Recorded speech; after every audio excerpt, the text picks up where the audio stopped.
Leapfrog. Leapfrog são os pulos, o salto. Em outros lugares a gente tem visto acontecer. A velocidade das mudanças hoje é o que a gente tem chamado de experiência. Uma nova forma da gente olhar para a tecnologia completamente nos últimos 10, 15 anos. A gente está falando de nuvem, a gente está falando de software as a service, a gente está falando de microserviços, a gente está falando de APIs, a gente está falando de organizar dados de uma forma diferente. Então, o varejo vai ter que olhar para dados e para tecnologia de um jeito completamente ciência e da competitividade das empresas. Eu defendo a ação deveriam servir primeiro os custos, a eficiência, a operação. Então a gente está batizando esse terceiro insight de ROI, de Retail Operational Excellence, excelência operacional envelheceram e hoje servem vocês no varejo para trazer isso, para trazer eficiência, para trazer completamente tecnologias para que isso aconteça, entender a jornada e refinar a estratégia dos negócios de um jeito muito bem agora, né? Ele é um conjunto de elementos que explicam o que é o novo varejo no mundo, ilustrado pelo que está acontecendo, principalmente na China. De fato, hoje o varejo e o consumo na China têm ensinado para o mundo um jeito diferente de se construir esse processo, repensar a loja, organizar ecossistemas. A liderança envolve a cultura e o que a gente está chamando de posição, né? Muitos dos painéis da NRF trataram de diversidade, de empoderamento, enfim, e esse tema eu acho que tem ficado cada vez mais forte. As suas verdades, as suas posições em relação àquilo que ela acredita. Então, esse é o conjunto dos insights que a gente organizou. Eu vou agora detalhar para vocês os 3 primeiros na sequência. A primeira provocação, gente, se a gente for olhar a história, né, das empresas, se a gente for a história da humanidade, as coisas aconteceram de uma certa forma, de uma maneira, né, vista no crescimento. O autor do Exponential Organization foi um dos primeiros caras que organizou isso para os empresários de forma exponencial, ou seja, dando saltos. E aí vem a história do Leapfrog. Aquele ritmo que a gente entendia que era suficiente não é rápido demais, muito rápido. A gente está indo para a China todo ano que vem nós vamos 2 vezes, e é assustador o que você vê em 6 meses em um ano. Então, nós vamos ter que redefinir o conceito de velocidade, que é um conceito que a gente começou a falar há mais ou menos 3 anos, e ele, muitas vezes ele não é claro, então eu vou tentar ajudar a fazer o meu papel de professor, já que estamos em Harvard, né, Flávio? Conceituando um pouco mais agudo, muito mais intenso e profundo do que a própria inovação. Então, aqui eu acho que a gente entende que inovar é fazer algo melhor, num segundo estágio fazer coisas novas. Agora, a disrupção é quando a gente faz parecer o que tinha antes obsoleto. E aí tem aqueles múltiplos exemplos que a disrupção. Hoje você tem uma série de executivos no mundo que preferem fazer Singularity University, que sequer é uma universidade, do que Harvard, do que Stanford, do que Yale. Eu confesso que eu e o Alberto, a gente tentou lapidar o máximo que nós vamos falar de China, mas não dá, salvos. E é isso que a gente vê nas principais empresas que têm transformado o mercado chinês. O Alibaba com Jack Ma e o seu conceito de retail, a Tencent, a própria Baidu e a JD. Então, a gente vai com os Estados Unidos. O volume de pagamento móvel na China é 70 vezes maior do que nos Estados Unidos. Só para vocês terem uma ideia do que é dar saldos, né? Lembrando que 10 anos atrás, nada disso do que a gente está falando existia. Acho que ajuda a entender um pouquinho que a era da China, que copiava tudo, acabou. A China já há algum tempo tem trazido inovação, tem trazido coisas diferentes e rápidas, esse primeiro insight, e principalmente para os médios varejistas que aqui estariam a vender. Minha resposta é que em forma de pequenas e perigosas formigas, que muitas vezes a gente sequer percebe, chegam aos pouquinhos, né, e de repente tomam o nosso negócio. Todas as indústrias que passaram por disrupção tiveram essa miopia do elefante, sempre com a ideia de que vem uma coisa grande, assustadora. A economia digital é uma economia de experimentar, de fazer rápido, de testar, de não ter medo, de falhar, que é o que a gente embarca em forma da cultura digital. Isso, o livro novo do Doug Stephens, que esteve conosco 2 anos atrás, que é Reengineering Retail, que eu acho que aborda muito esse mergulho no processo de compra baseado em toda a disrupção que acontece primeiro em insight operacional nas empresas de varejo, né? A gente tem os nossos amigos da Cisco aqui, que fizeram esse estudo, que depois vira um livro, que ajuda a gente a entender o que é a transformação, mapear onde é que estão os ganhos com a transformação digital. Então tem uma série de elementos, naturalmente muitos ligados à inovação, à experiência do cliente, mas o que é mais interessante é que tem $1 bilhão, né? Ou seja, a maior parte da transformação digital, ela vai trazer produtividade. E o que eu tenho dito para as empresas, mais produtivo, mais ela vai se tornar um ciclo virtuoso. Porque o dinheiro vem, o retorno vem, e aí a roda gira de uma forma maior. A gente tem que parar de associar transformação digital a e-commerce. A gente tem que parar de associar a transformação digital a marketing.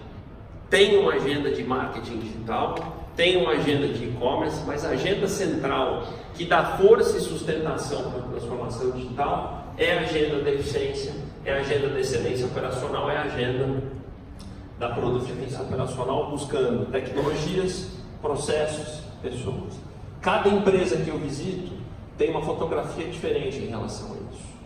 A gente sabe que tem ação para resolver, a gente contrata as pessoas com lacunas grandes de educação, tecnologia é algo que tem chegado cada vez mais para a gente, e aí entra numa discussão que quem já esteve comigo sabe que eu falo bastante, que é a questão cultural da nossa falta de processos, né? E a gente nas últimas viagens eu saí convencido de nenhuma apologia política, que não existe progresso sem antes ter ordem, certo? Isso vale para um país, isso vale para as empresas. Então aqui a excelência operacional, ela vem disso. Por que levar as tecnologias deles de lá, se a gente não souber adequar os nossos processos aqui? E aí, tudo aquilo que vocês vão ver a Grazi e o Daniel detalharem, as tecnologias, que eu usei uma palavra para INEGEF, e quando eu falo amadurecer, elas estão mais prontas, elas estão mais baratas, elas estão mais simples, para que a gente traga elas para os nossos negócios, fazendo de novo aqui o olhar, tá? Não é o olhar do consumidor, é o olhar da operação, é o olhar da loja, é o olhar do custo, é o olhar da eficiência. Melhorar a experiência do consumidor na loja, diminuindo o atrito, melhorando um pouco esse processo. E o Roberto vai mergulhar um pouco nessas tecnologias para vocês, mas o que eu estou colocando é que tem um conjunto de eficiência para o negócio. Eu vou começar com aquilo que se vê menos. Quem vai com a gente amanhã nas visitas técnicas, esse é um dos Fulfillment Centers da Amazon, que quando você vê esse processo de distribuição, que é completamente diferente do que se fazia antes, né, com os robozinhos quilos, onde a mercadoria, não mais um picking vai até a mercadoria, isso traz uma linha de eficiência, uma linha de produtividade completamente diferente. Então esse é o exemplo, ela está trazendo uma redução de custo enorme e um nível de serviço, então isso traz menos estoque, menos ruptura, e não é só a Amazon que está fazendo isso, né? Se a gente for até a China, mesma coisa, né? Os Fulfillment Centers do Alibaba funcionam da mesma lá. O Lab, né? O Innovation Lab viu esses robozinhos funcionando ali. Então são exemplos assim que vão mostrar que a gente vai ter que buscar soluções para ganhar eficiência, ganhar produtividade, que mostra a maneira com que o varejo vai começar a fazer. Aqui a gente está assistindo um processo de picking, separação de pedidos para entrega da Ocado na Inglaterra, produtividade, que isso traz a competitividade para o TP, né? Para o meu cliente. Eu, com uma tecnologia simples, vou consertar, por exemplo, uma impressora térmica, um equipamento, falar, entendi, Eduardo, quem está dirigindo o processo de arrumar o equipamento é um robô, é uma inteligência.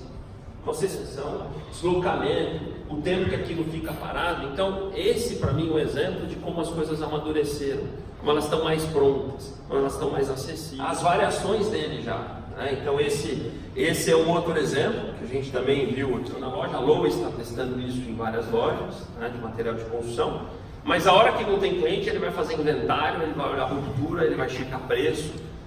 O carrinho que também estava no Innovation Space, que o cliente entra, e a hora que você coloca o produto nele, ele já identifica, já pesa, ou seja, caminhamos, senhores, para um varejo mais inteligente, para um varejo mais eficiente, com menos custos. Obsoletos.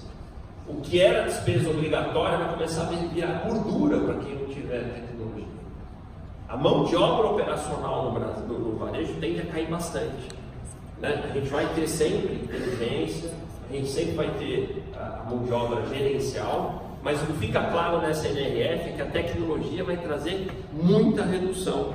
Essa loja cria um dashboard de eficiência operacional.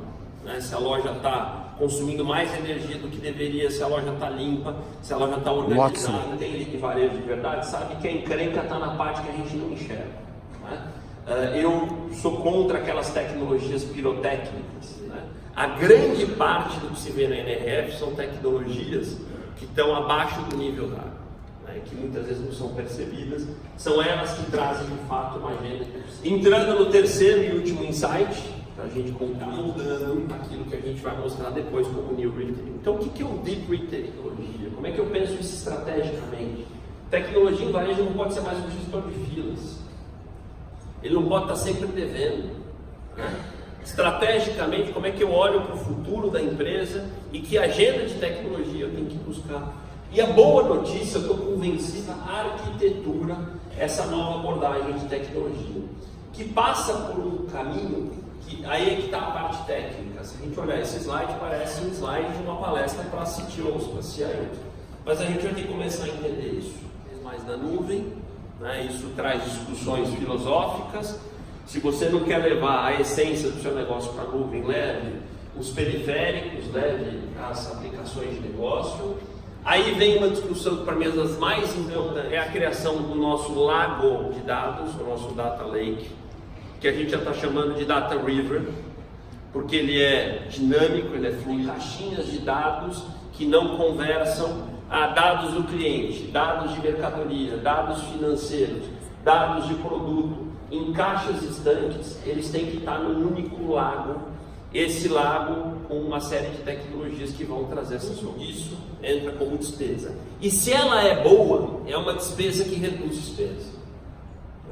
Se ela é inteligente, como a gente defende, ela é uma tecnologia que vem custo no primeiro momento, mas ela deveria trazer retorno imediatamente. Um número que a gente ficou impressionado, na Amazon Retail, que é aquela que a gente sempre admira, tem mais de 1000 microserviços embarcados naquela loja online que a gente compra, né, para receber. A gente viu no hotel como a Amazon é querida pelos brasileiros aqui no Nova York. A gente não sabe o que está por trás. Então, a hora que eu falo que tem mais de 1000 microserviços embarcados ali, você fala, caramba, eu entendi que tecnologia mudou bastante. Tudo precisa se conectar muito rápido, que são os APIs, né? E a gente precisa começar a ter coragem de buscar resolver tudo isso também com startups. É parte dessa reinvenção, desse novo varejo. Não dá para numa empresa de varejo, depois se você procurar por meses, achar uma startup incrível e chegarem para você, cadê as outras duas propostas iguais? Para a gente equalizar e decidir qual dos três eu vou contratar. Não funciona assim.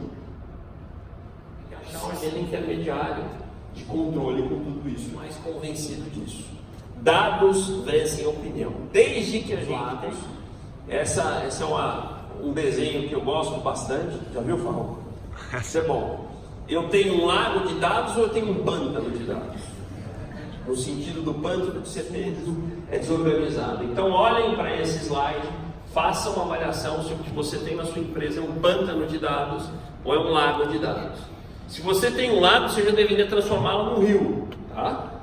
Porque ele é fluido com o seu negócio, com os seus clientes, os dados que você compra e os dados que estão hoje por aí, o tal do Big Data. É esse conjunto de dados que vai te trazer resposta, gente, de precificação correta, de estoque, de compra, de sortimento, né, de aonde eu vou entregar, da onde eu vou tirar, né? Um dos autores mais respeitados dos últimos anos, né, de best-sellers, batizado de dataísmo, que é, na visão deles, o mundo que a gente vai viver, não o que a gente está vivendo, que vai ter quase uma religião baseada em dados, tá? Então a gente vai ter que se apaixonar por dados, dados vencem opiniões. Eduardo, mas insight vem da prática. De novo eu vou ter que voltar para a China. A China, o varejo chinês, é um varejo absolutamente movido, orientado para dados. Duas visitas que ficaram famosas aqui esse ano exemplificam isso. A Amazon Force Dados, dados da região, dados do cliente e etc. E o segundo exemplo, que é a Nike House of Innovation, que eu tenho certeza que todos vocês já foram, aqui do lado, que no andar de baixo tem, né, aquela que o nova-iorquino compra. Como é que eu sei? Com dados. Então, sortimento, para a gente dar um exemplo prático. Eu não consigo imaginar hoje sortimento de um negócio de varejo que não seja intensivo em dados para que ele tenha curacidade. Senão eu vou ter produto que não vende, eu vou ter produto em ruptura, eu vou ter produto que não dá mais, do sutiã de todas as mulheres da China, e as que moram em Shenzhen são as que usam o menor tamanho. O que ele quer dizer com isso? Eu conheço meu cliente, um varejo mergulhado em dados. Na sequência o Alberto vai passar.